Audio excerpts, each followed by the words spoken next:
From Electronic Arts, or EA, John Pompei joins us for some supporters to thank, and thank you for listening. This episode is supported by CCW Digital, leaders responsible for operations, information technology, contact centers, customer care, service, and support are invited to register for a free CCW Digital membership. Membership includes networking with 100,000 plus qualified industry professionals, quarterly executive research reports, product matchmaking, and more. Go to ccwdigital.com to join the community.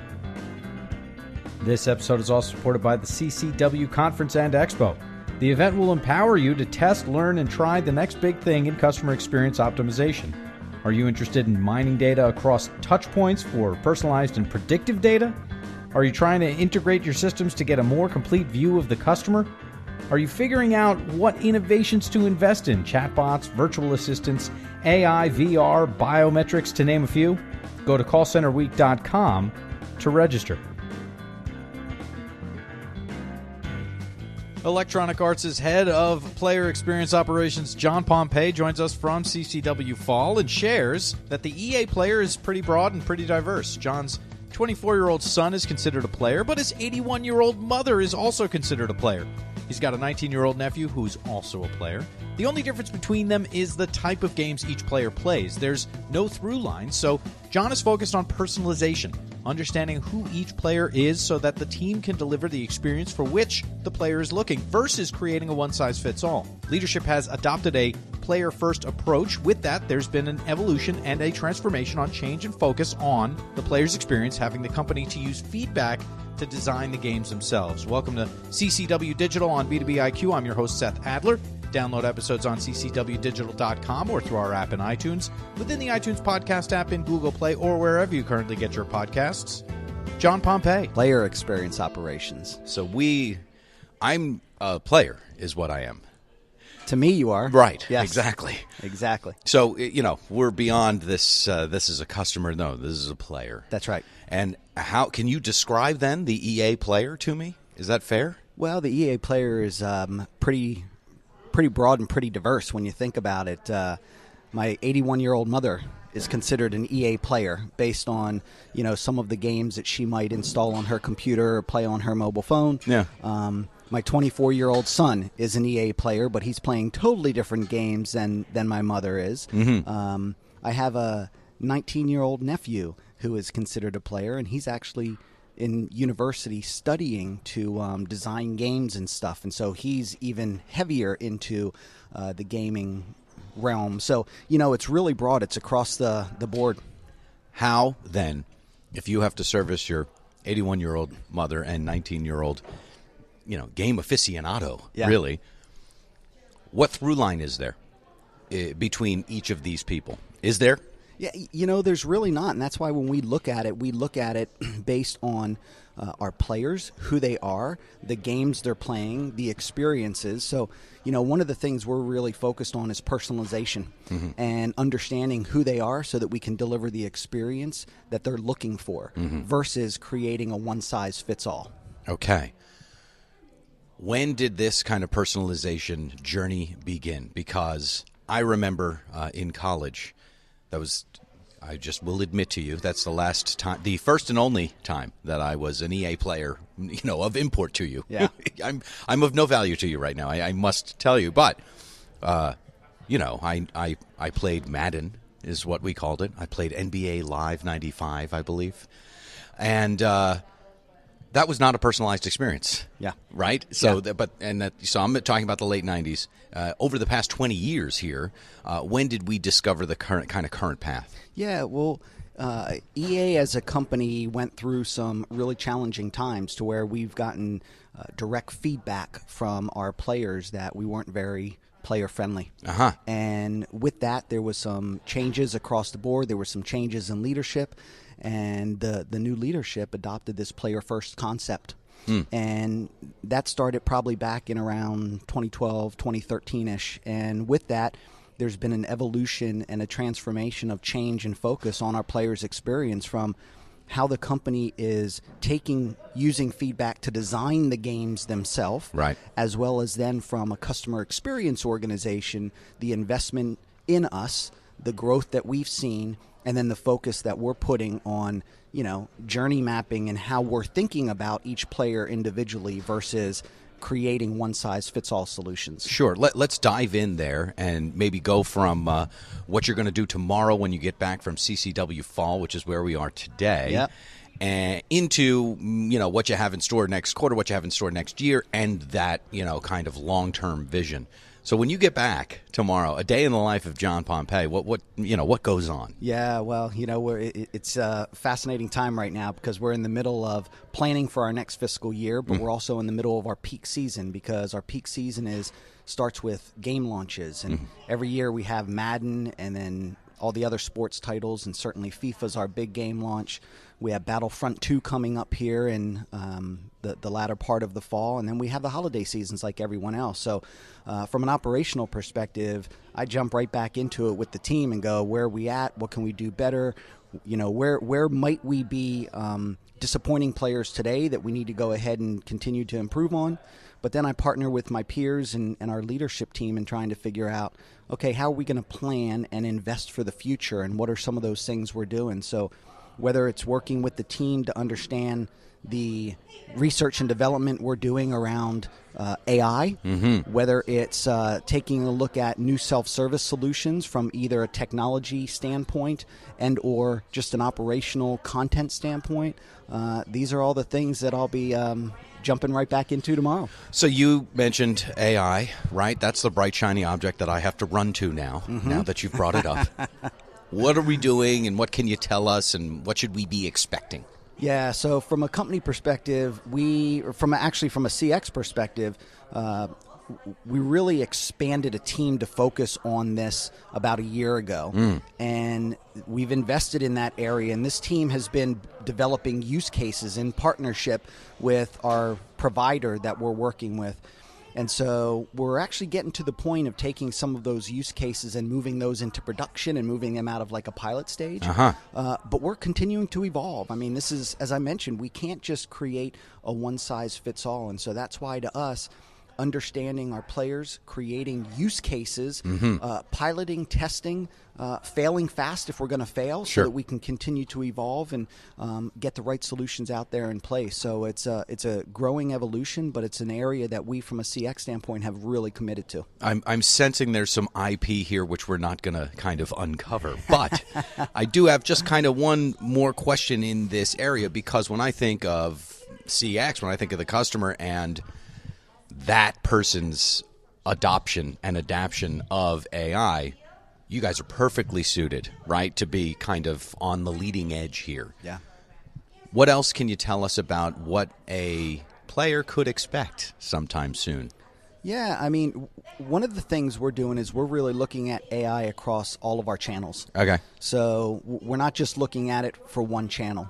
We know that players are playing the game. Yeah. And so we don't necessarily want to drag them out of the game to a phone call or to a chat or to a website. And so we want to continue to think about how we can evolve and move closer to where they're at and support them directly from that point versus having them have to work to get the support or help or answer questions that they're looking for. Yeah, and that's the second time you kind of brought up response. And how close to real time are you now able to at least hear the customer, if not respond to the customer, who is a player, of course? I need to self-correct as we go. Yeah, exactly. So we're getting better at this.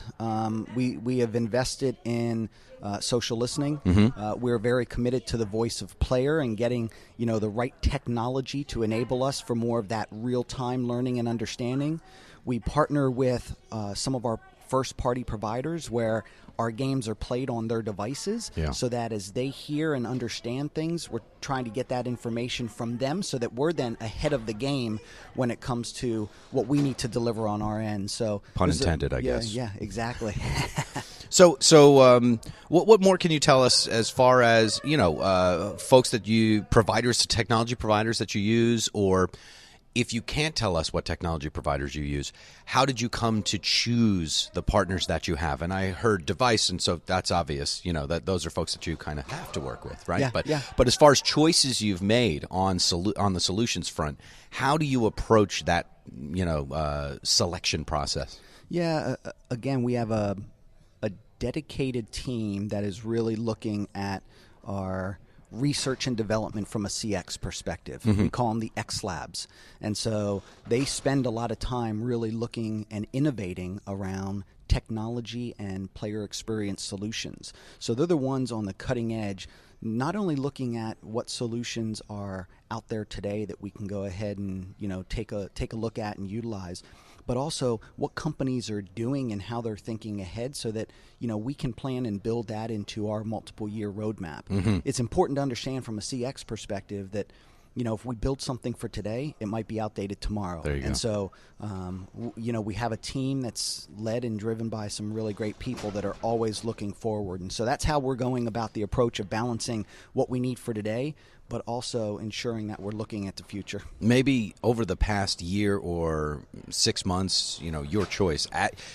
I hear you saying we're looking towards the future, and I kind of also understand that we're maybe not going to talk about that. So over the past kind of 6 months, year, things that you already have done, what's maybe a moment of excitement where you said, hey, we made that decision, and look at this response that we're getting from players.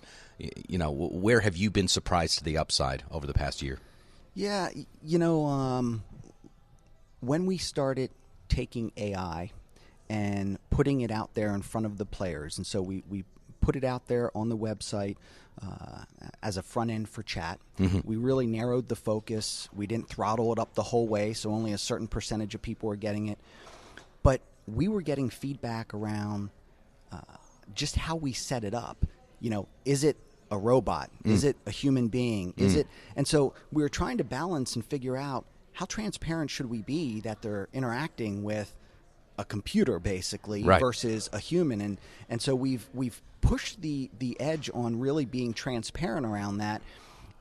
And then at the same time ensuring that when it passes from our AI over into a live advisor, none of them are dead, they're all alive. Right, sure. But over to an advisor, that we're really transparent with that as well. Yeah. And so, but it's feedback from our players that have led us to go and figure out what we feel today is the right balance versus, us making an assumption that, okay, we're just going to put it this way and that's the way it's going to be. Yeah. So we thank you for letting me know. I'm cool talking to the bot if I know it's a bot. Yeah. Don't try to kind of pull the wool over my eyes.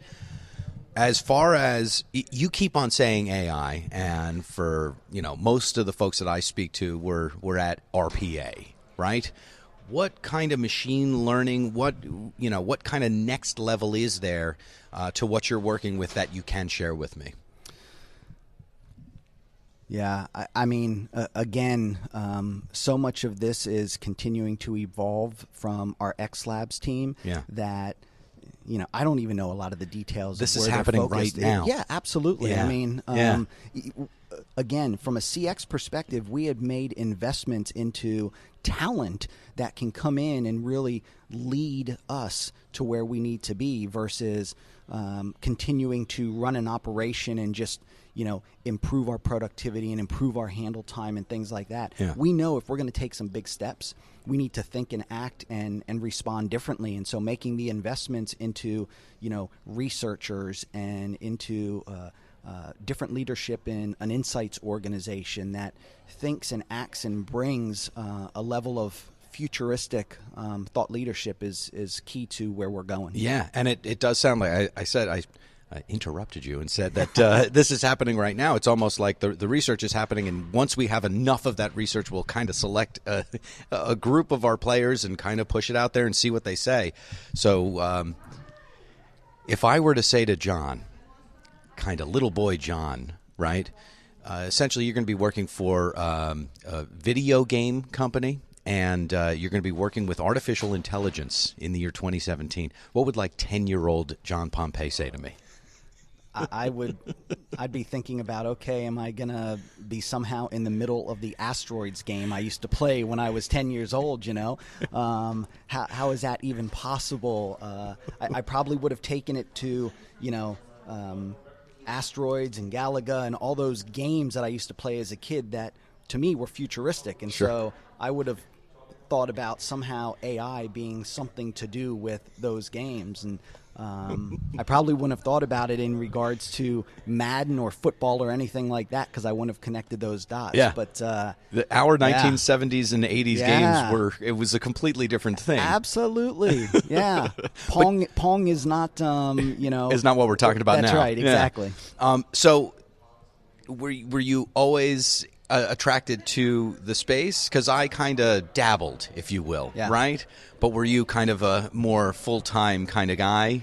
I wasn't, and I'm extremely blessed to be part of the EA organization, and it's been a journey to get there, but it's the right place for me, and I love it, and we have a great company, great leadership, great vision, and I'm excited to be part of it. I mean, come on, you make video games for a living, right? You talk to people about video games, and Right.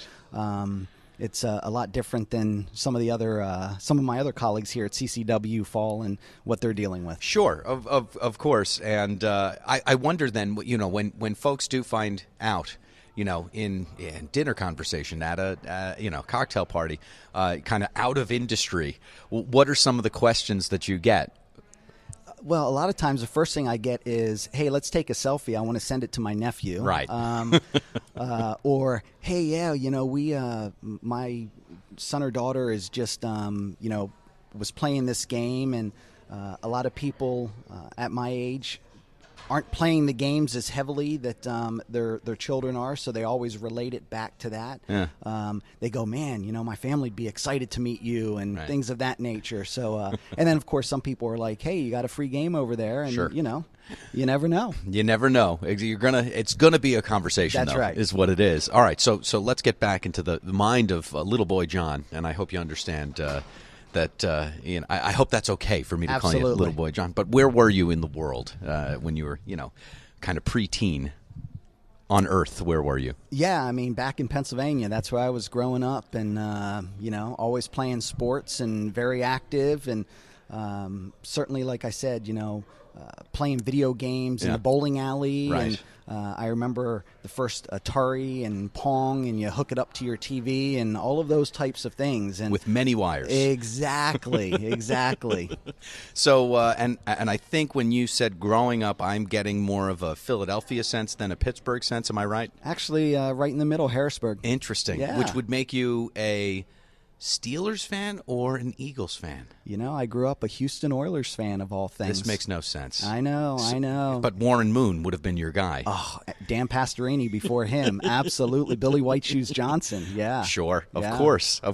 All right. So we got a sense of the kind of powder blue That's right. Houston Oilers. That's right. When did the brain turn on? When did John realize maybe, hey, this is what I might be good at? Yeah, interesting enough, coming out of high school, made the decision to go into the military and spent 8 years in the Air Force, and that's when I started to get clarity on what I really enjoy doing. And what I enjoy doing is working with people and engaging with them and helping them. And so that's where I got my passion for coaching and education, and that led to leading teams, and, I'm where I am. Yeah, whenever I talk to somebody that has served in the military, and thank you, You bet. that's the defining thing. It's before the military, then the military taught me everything, and now I just execute on what I've learned. Yeah. Well, how were you in a position where you said, I'm going to go ahead and enlist in the Air Force? Was it that you just liked the idea of flying a plane, or was it serving the country? What was the driver there? Yeah, it was sort of a combination of things. It might have been I didn't have the clarity of what I was looking for, and Were you folks in the military at all, or? my dad was in the Navy. Okay, Yeah, so that helped. Yeah, helped a little bit, and but it was one of those things that I was like, well, I didn't have a comfort for what my academic path was going to be at the time, and Yeah. I needed something else, and so I felt like this was the place for me, and the Air Force was the right fit. And it's interesting. I mean, you think about what I'm doing today in the Air Force. I was teaching people how to shoot weapons and desert warfare training and things of that nature. And so I guess it relates maybe to our battlefield games that we have out there on the market, but nothing else that I'm doing. Paying it forward to the masses, Yeah. so to speak. How long did you spend in the Air Force? 8 years. All right. What years were those? 86 to 94. So you must have had the first Gulf War in that, right? Yeah, the first one was there. I didn't have to deploy, but I was training a lot of people that were deploying, and it was interesting that the training with individuals like nurses and lawyers and all that stuff, it was all just proficiency before that. But when the first Gulf interaction occurred, that they were a little bit more serious and paying attention to what was going on there. So training ramped up a bit. The ears went up. That's right. That's so right. We are talking about the fact that you certainly learned how to train there. It also sounds like they realized that you were good at training. They put you in a training. You were a training person. You That's right. trained people. That's right. What did they recognize about you, or what did you have that, was it your dad being in the Navy and you kind of understand the mindset here, or how did you get that, you enlist and then, train everybody else type of thing? It was one of those things to where looking at career fields, I felt that this was a good fit for me, and it was going to stretch me and develop me and put me in a position to where I could use some skills that I had. And so, that was part of it. It goes back to relationship and making sure that, I'm there for other people. And so, like I said, it's interesting 360 when I reflect back on it. I would have never thought when I was training someone on how to, shoot a 9mm pistol that today I'd be supporting players on how to use our games. Yeah. When you came out of the military, why did you choose to leave, I guess? It was one of those tipping points, 8 years in, and you either, take the next step and it becomes a career, or you roll out to your other future career. And for me, I had a young family at the time, and it was, do I stay in and possibly get deployed to where, then I'm away from them for a period of time, or is there something else out there for me? And it worked out perfectly for me, and I stepped out and I got into computer training and consulting companies. And I spent about 5 years there before, one of my first managers from that business actually knocked on my door and said, "Hey, Microsoft's looking to hire a training manager. Are you interested?" And that then really jump-started me to where I'm at today. Look at that. How long did you spend at Microsoft? Just over 14 years. Oh, so, okay. Yeah. There was a chunk of time. Absolutely. So as far as kind of riding up that escalator of executive leadership in kind of a training type of role, where did the kind of CX thing come in? I can understand the internal training. Okay, let me, I'm good at training people, and I can train a nurse, and I can train a lawyer. Fantastic, John. Thank you. We're going to need you to train kind of everybody. When did the CX, when did the customer contact center, all that stuff start to come in? Yeah, I spent 11 years in what they call volume licensing operations for Microsoft, so operational roles, doing different things, growing in my leadership, taking on global responsibilities, and at one point I realized I had global responsibilities, but I didn't have a good feel and understanding of the global customer base. And so, I talked to my wife and family about an opportunity to move overseas and take on a true international role so that I can get more of a sense for what's going on. And there was a position at Microsoft to lead the consumer support for Europe, Middle East, and Africa. At the time, I had zero experience in contact centers. Mm-hmm. But I had a lot of confidence in my leadership abilities, and I wanted to test myself and see if my skills were transferable to other parts of the business. And I applied for a position, and I was interviewed and hired, and next thing you knew, my family were on a plane to Munich, Germany, and my career in contact centers started back in about 2010. It's amazing, and obviously in retrospect, we know that they saw what they saw. But as you're telling the story, it seems like, this guy's going to be a good candidate anyway, right? He's been in the military. He knows that drill, so to speak. And, it doesn't matter what he trains.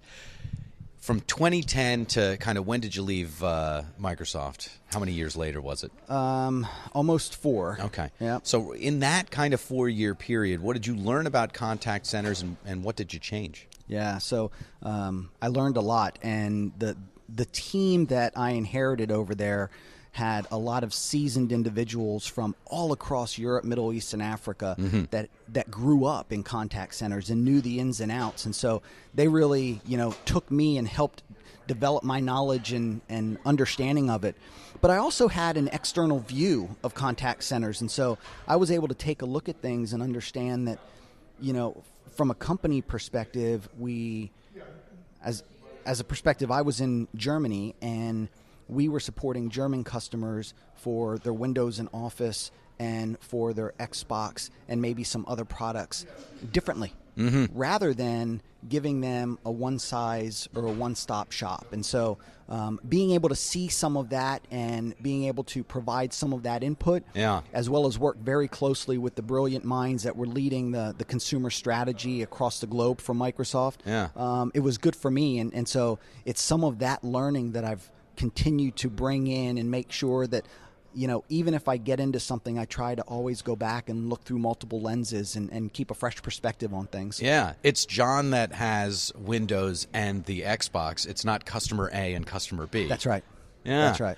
So, and we're talking about Xbox, so now I can see how the jump to EA would have been, a smaller jump, but it seems like you would have also had to jump across the Atlantic Ocean. Yeah, well, interesting enough, at the time, our youngest daughter, who went kicking and screaming to Germany with us, by the way, because she was going to be a sophomore in high school, she fell in love with it. And however, she was graduating.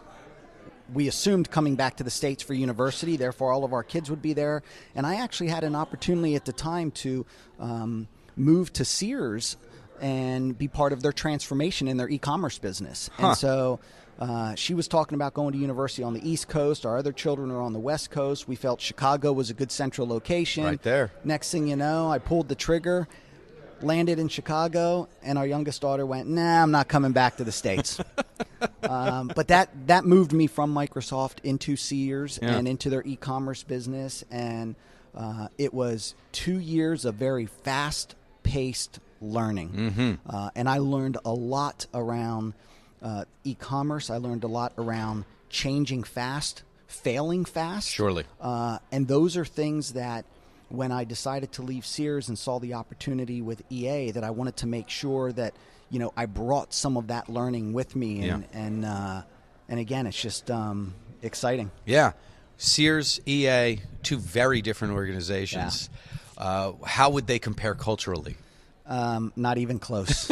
Not even close. Night and day. And, that was one of the things that I learned about myself when I was at Sears, that the culture wasn't the fit that I was looking for. And so it provided me clarity on when I go for that next position, what is it I'm looking for? And so in August of 2015, I want to say, I started to take a look to see what was out there. And I saw a job posting for EA, and it was to lead their customer care operations. And I started to read the job description, and I showed it to my wife, and I said, I think this was written for me. Right. And the next thing you know, I applied, and it's been a great fit. There you go. And we kind of talked about, you brought us up to kind of today. As you look down the road 3-5 years, what kind of vision do you have for your desk and your team, and kind of what can you share as we make our way into 2018 and further? Yeah, I really wear two hats at EA. One hat is part of the customer experience leadership team, and we are very focused on developing the future experiences for our player, and the key focus there is experiences, because as I mentioned at the very beginning of this, one size does not fit all. And so as a leadership team, we're really committed to each other and to our players. From an operational perspective, continuing to look at what are the channels that our players are using, what are the channels that our players will be using, how do we continue to figure out the balance between their need and desire for self-serve versus assisted support, And when we're driving assisted support, what is it that we're doing to ensure at EA we're taking care of our advisors and delivering a great experience for them so that they can deliver a great experience for our players? Yeah. And so, again, wearing multiple hats there, but very focused on the player and our internal teams. Yeah, I saw it kind of ascribed to Richard Branson that, we take care of our employees first, then they take care of the customers. It is absolutely that way for him, So, and it sounds like that reads true or rings true for you as well. Yeah, we're very focused that way. We believe in that model and concept. All right. I've got 3 final questions for you. Alrighty. I'll tell you what they are and ask you them in order. What has most surprised you at work along the way? What's most surprised you in life? And on the soundtrack of your life, one track, one song that's got to be on there. But first things first. We kind of just went through your journey. What has most surprised you at work along the way? Yeah, at work, I would have never thought that there would be people that would be so passionate when they contact us about playing games. Yeah. Really. I mean, I thought, okay, they're playing games and they have a problem, they contact us, but there is some real passionate that comes across from our players, and I've had the luxury of listening to that and having to respond to that. But video gaming is it's important to them. It's important to them. Yeah. Why you call your customer players? We covered that. Why do we call them players and not gamers? Is that a? Yeah, I don't know. It's just one of those things that the company adopted. I think they probably went through some different iterations, but they're players to us, and so that's how we think of them today. That's what it is. Yeah. What's most surprised you in life? I don't know that I can say one thing that most surprised me, other than life has been a journey, and there's been a lot of experiences that I've had, and I continue to learn from those experiences, and so I would say that life has been a continuous education process for me, and it's been great meeting people and learning and listening, but it is continuous education. Yeah. Good advice for anybody. Keep your ears and eyes open for that continuous education. Absolutely. Yeah. On the soundtrack of your life, John, one track, one song that's got to be on there. Wow. I'm not a big music buff. I think about my days when I was a teenager, cruising and listening to Styx and Queen and Chicago. I don't know that I can. Well, we could just go with 25 or 6-4 from Chicago. There you go. You got me on that one? Absolutely. John Pompei, thanks so much. Appreciate it. You got it, Seth. Thanks. And there you have John Pompei. We have a dedicated team that is really looking at our research and development from a CX perspective. They spend a lot of time really looking and innovating around technology and player experience solutions. Very much appreciate John and his time and his service to our country. Very much appreciate you and your time. Stay tuned.